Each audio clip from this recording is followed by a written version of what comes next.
Hey guys, in this video I will show you 5 mistakes that prevent you from reaching endgame and overall progressing the game. So after watching this video you will know what to watch out for, so make sure to watch till the end. So I am sure that we can agree that leveling your bees is really important, especially before something like level 15 bees. Why? Well, aside other stats improved, your bees will get the ability to fight some really good bosses like the coconut crab, which will get you a ton of loot. So, in order to level them up you need a lot of treats. And if they are high level then you need a lot of them, so that means that you are going to spend a bunch of hard-earned honey. And you can save relatively decent portion of that honey by having the bond from treats stat. Now how do you get it? Well, the easiest way is to have a gifted puppy bee. It will give you plus 20% bond from treats, which can save you 1/5 of your honey. And let's be honest, that's not bad. But also you can get a few more percents with the moon amulet. But if you already have good moon amulet, I wouldn't recommend you spending the moon charms since they are really slow to get. And yeah, let's get to the next one. So this tip is heavily focused on blue hives, but it can be really useful for other hives as well. And that is, don't hatch your diamond eggs. Why? Because you need 5 of them for diamond mask, which is the main mask for blue hives. And they are really hard to get. I mean, there are a lot of ways you can get diamond eggs, but it's such a low chance that it's insane. And there are a couple of diamond eggs that you can get through the main game quest, so you shouldn't spend those. It's easier to get 2 more than 5 more diamond eggs, you know. And also this applies to the mythic and gold eggs, but in a bit different way.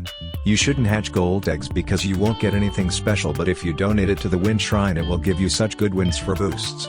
Now for the mythic eggs, if you really need a new mythic you can hatch it, but if you are planning on a really up boost then you should save it.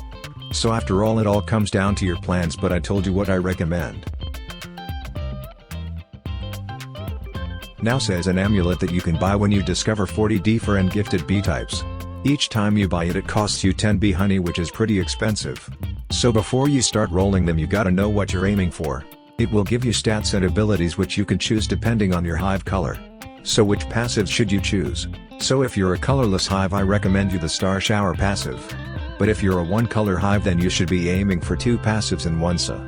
Red, Scorching Star and Star Saw. White, Gummy Star and Star Saw.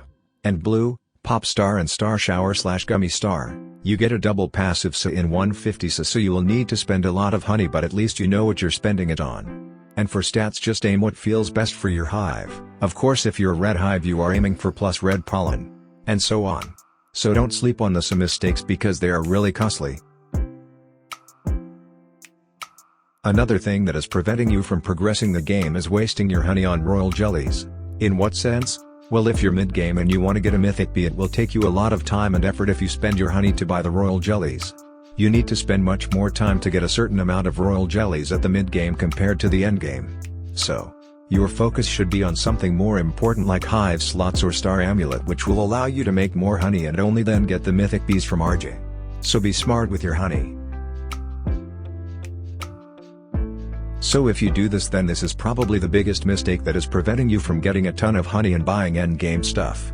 So, if you don't have insanely high instant conversion then it will be impossible for you to convert all of the pollen when you boost optimally. So you will lose a lot of honey that could be made if you got more instant conversion, which you get by getting these wins. And you can get these wins with the help of one of the previous tips, and that is to donate gold eggs to the wind shrine. You will get pollen boost and more importantly a really big instant conversion boost, so yeah. Don't forget the wins, boys. Guys, if you find this video helpful make sure to leave a like and a sub to let me know that I should make more helpful videos like this one. If you have more helpful tips feel free to leave them in the comments down below. Thanks and see you soon.